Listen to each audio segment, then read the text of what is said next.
re le kgopetse dikakanyo tša lena potšitsong ya gore le duma go ka rerišanwa ka ga ditlhotlho dife tšeo di amago lefapha la meepo ka go hlwele go thakgolwa kopano kgothakgothe ya mining Indaba ka Cape Town.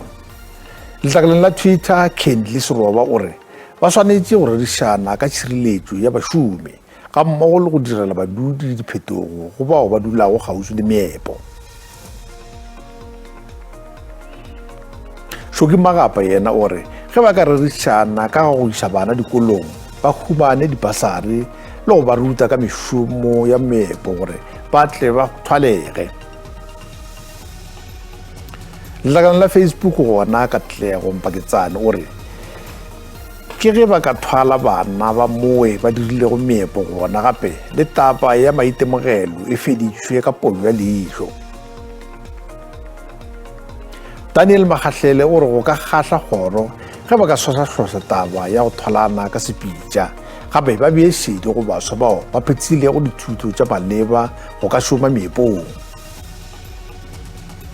Nna ke re di-mine tse hene di ka lebelešia tlhokego ya mešomo mo gaufi le bona ba thome ka baswa ba mo ba nnang mo teng ba lebelele seemo sa baswa gore baswa ba bjang ba hire bona ba thome ka bona ba lebelele le setšhaba sa mo gaufi le memaine gore sona se phedile bjang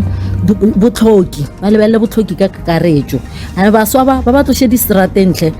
ba ba direle mešomo then ba kgone go šoma. Nna ke eletsa fa borameepo ge ka re ba bolela gore bona ba ya go ira bjang ka meepo e sa berekeng e gogela bozamazama ba tshware dithunya tse di šoro